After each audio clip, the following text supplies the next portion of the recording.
Welcome to Vital100 Wellness with Dr. Bob, the podcast designed to take your health to the next level. Dr. Bob Johnson here with another podcast on optimal health with Dr. Bob. You know, our population is aging, and it's because of the baby boomers. The largest segment of the population is getting older and older, and many of them now are reaching retirement age and getting older, obviously. And the main question that I get from so many people, and that I address not only with myself, but also with all my clients, and that is, how do I increase my longevity? People want to live longer. You know, you get into your 70s and 80s, and hopefully you can live another 20, 30 years to be able to be optimally healthy and contribute to society, but also be around to see what is going on. Now, philosophically, that's another issue. Do we want to see what's going on? But in fact, people really do want to know the answers and how to increase their longevity. So that'll be a focus of this podcast. And I want to go over and discuss the two most important critical issues that determine your longevity. And so these are so important because they affect every system of the body. They affect your brain. You certainly don't want to get older and lose your cognitive abilities. You want to be able to have the energy when you get, as you get older. You want to be able to do the things that you're not going in and out of the hospitals all the time. I mean, that's a very big issue. In fact, a study they did a number of years ago said that the average age of adults, or the usage of healthcare system, 90% of the usage of healthcare in their entire lives is used in the last 6 months of their life. So we want to help people get past that, having to go all the time to the doctors, get all kinds of expensive surgeries. Heart surgery is just astronomically expensive. We want to make sure that people live a good, long, healthy life into their 80s and into their 90s and past 100. I've talked about the issue with the blue zones, and there are a number of communities throughout the world. One in Greece, one in Italy, Okinawa in Japan, the Seventh-day Adventists in California. These are, and there are a number of other ones, but these are the communities that have been studied as to why the citizens of these communities can live. Most of them live well past 100 in really good health, and they don't use up their time, their life, their healthcare costs to a huge extreme. And they've determined that there are many things that they do. They remain socially connected. They eat good food. They exercise. They live a relatively stress-free life. So these are all that are very important. But this podcast, I'm going to discuss the two most important determinants of a long life, and why they're important, and what you can do to make sure that you live a long life in good health. So the first thing, and this is really critical, is, I've discussed this before, is the production of energy in our body. Every cell has little energy factories called mitochondria. Mitochondria are the things that produce energy. The chemical, the chemistry, or the chemical for energy is what we call ATP, adenosine triphosphate, and that is our energy produced by each cell has several hundred of these mitochondria in them to produce energy. That energy is for two things. One is our functional energy throughout the day, to go and work, to exercise, to function throughout the day. And the other part, or the other usage of that energy, is for the cells to do their function. So, for example, you want the pancreas cells to produce insulin. You want your heart cells to be able to be functioning and pumping blood and contracting, so that happens. You want your muscle cells to be able to basically move and not lose the strength, and keep that as long as you can. So every cell has use for their own purpose, and also cumulatively to be able to have enough energy so the body can function and do its regular It's daily functioning activities. Now, what ends up happening as we age and certain things happen, we lose our ability, or the mitochondria lose their ability and get handicapped in producing ATP. Instead of producing 80, 90, 100% of the energy that they possibly can, what happens is they start getting 50, 40, 30, 20%, and all of a sudden your systems start shutting down, your tissues don't function as well, you develop disease and illness because the immune system needs energy to be able to fight off infections and to be able to detoxify. So the status of your mitochondria is absolutely essential. Now, what are some of the things that absolutely affect the mitochondria and keep them at a very high level? First of all, age does have its effect at slowly reducing it, but you can keep that at a minimum. Other things like lack of exercise. If you do not exercise, you do not produce the energy that is needed. Some people feel like, well, I don't have the energy, I can't exercise. Well, that's just the opposite of the way you should think. If you want to produce, you have to get out and exercise on a regular basis, 3-4 times a week, maybe more. I personally feel very energized throughout my life, and I exercise every single day. So the exercise is important. Being able to take in oxygen is so important because oxygen is needed to have the mitochondria produce the energy. So if we have infections or we breathe in toxicities, we smoke, if those things happen, you are decreasing your lungs' ability to oxygenate the body or oxygenate the red blood cells to take, so they take the oxygen into the cells to produce energy. Poor diets are very important, or poor diets are the things that are causing us to lose our energy and have our ATP production, our mitochondria produce less energy and get relatively sick. And so diets that don't have all the nutrients, that are processed foods, that are, as I said, nutrient depleted, and we've had discussions about that, to shop on the periphery of the grocery stores where all the higher nutrient foods are, including more fruits, vegetables, and stay away from the seed oils, the canola oil, those kinds of things. Oils produce a lot of inflammation. Incidentally, inflammation, especially coming from the gut, coming from the oral cavity, coming from obesity, all increase inflammation. So to be able to eat the oils, the olive oil, the avocado oil, the coconut oil, these are the good ones that produce omega-3s. And the other oils, the grapeseed oils, the canola oils, the sesame oils, these are seed oils that produce a lot of inflammation, or omega-6s.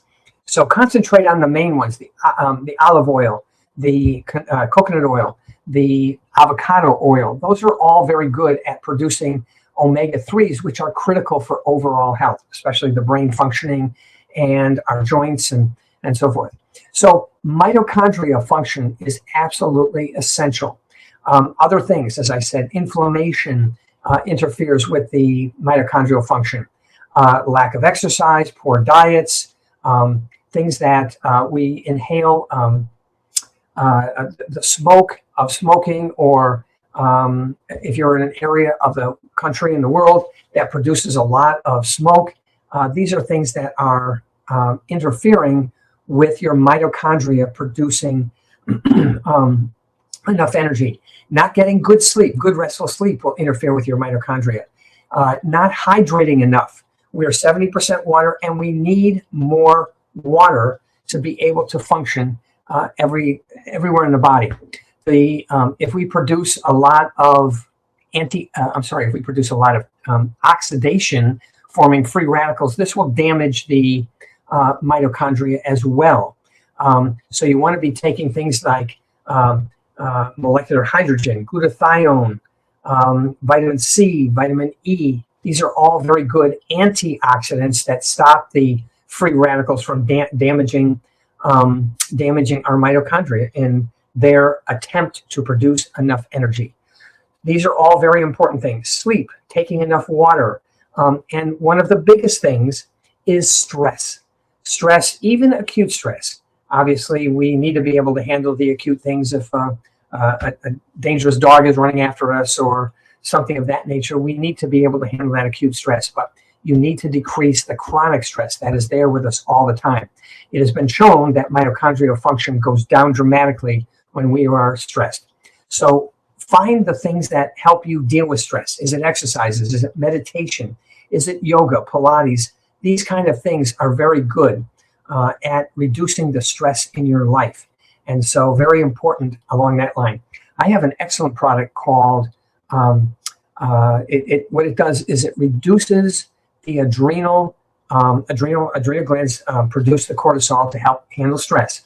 But Adrenocom is the product that you put it on before you get to bed, and it helps you go to sleep without being a drug. But what it does is it helps you calm down your adrenals so that your parasympathetic nervous system can take over and get you into a recovery part of the day, which is 7 to 8 good hours of deep sleep. Okay, so mitochondrial function is important.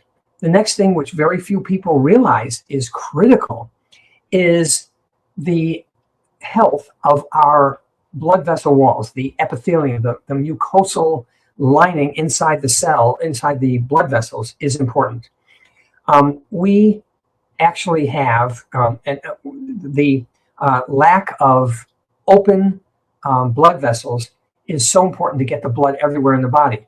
If you don't, this is what causes dementia because you're not getting enough blood flow to the brain. It causes cardiovascular issues, heart attacks, those kinds of things. It's the culprit to erectile dysfunction. The lack of blood flow to everywhere is important. Low blood pressure doesn't allow the heart to pump blood to the periphery, to the brain, to the fingers, to the toes. And so low blood pressure is a problem. High blood pressure is a problem because it puts too much strain on the inner lining of the blood vessels. Now, every day, every minute, every hour, we have little damage to the inside layer. And what will happen when that inside layer is, if it's not healed immediately, like a blood clot forming, what can happen is that you get blood leaking out of the blood vessels, causing all kinds of problems. This can cause, or you're compromising your ability to pump blood and oxygen and nutrients to the rest of the body. Now, a healthy body, what it does is it repairs these little micro fractures or these little leakages in the blood vessels. And they do this immediately, so a healthy person has no problem, even though that's happening on a fairly regular basis. The clots that are formed stop any leakage of blood out of the blood vessels. And what we have is fibrinogen in our blood helps us heal the clots, so you get a nice, smooth resolution of the blood clots in the walls. And this is, if you don't get this, if you have too many blood clots forming and not enough fibrinolysis healing those clots, what happens is you start getting impeding of the inner lining of the blood vessel. This is where you get plaques.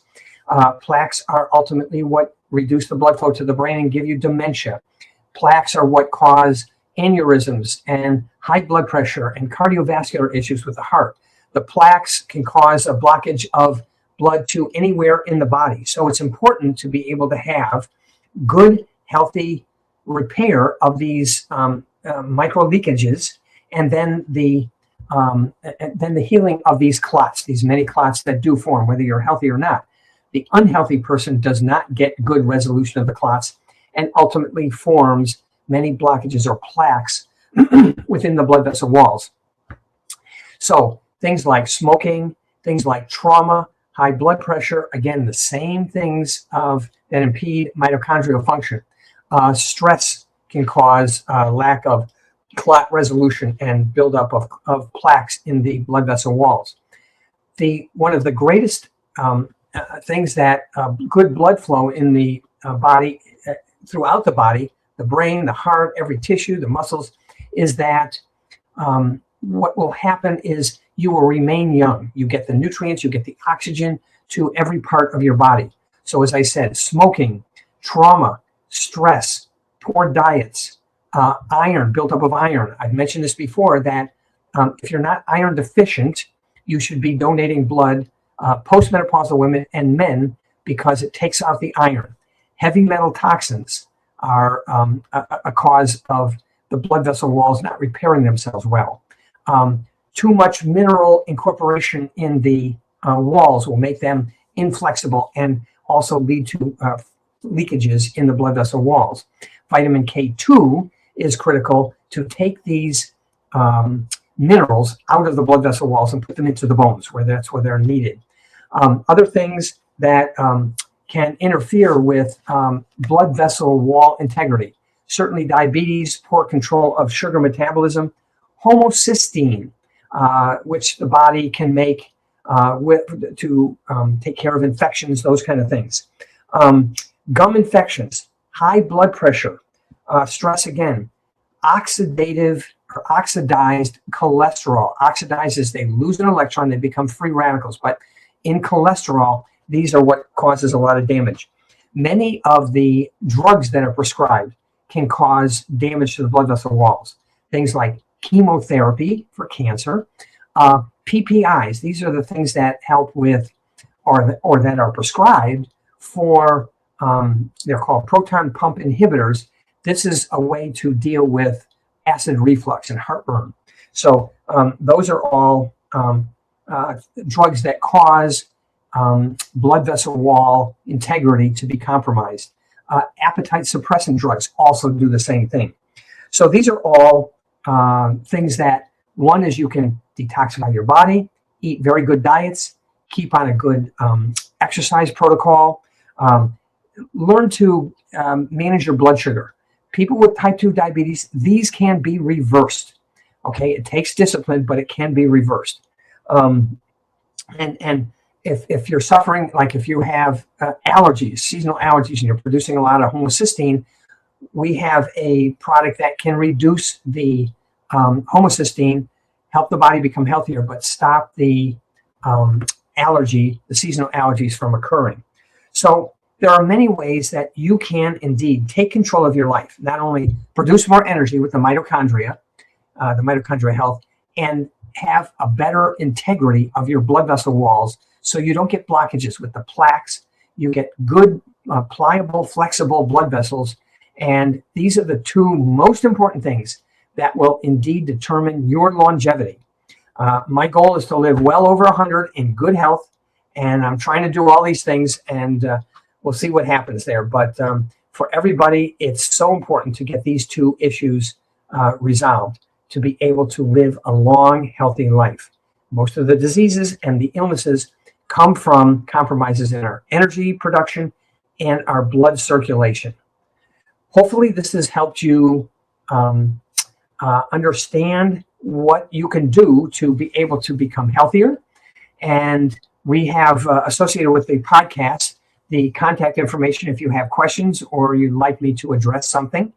But we'll be coming on again and again to be able to give you useful information that can be incorporated into your life to give you the health that you choose, the absence of disease and illness that you would like, and to obviously keep the cost of the healthcare system down to a very minimal.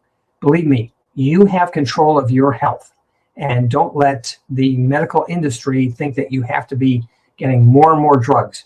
You can control your health to a very, very large extent. I hope this was helpful, and remember to always enjoy the journey. It is.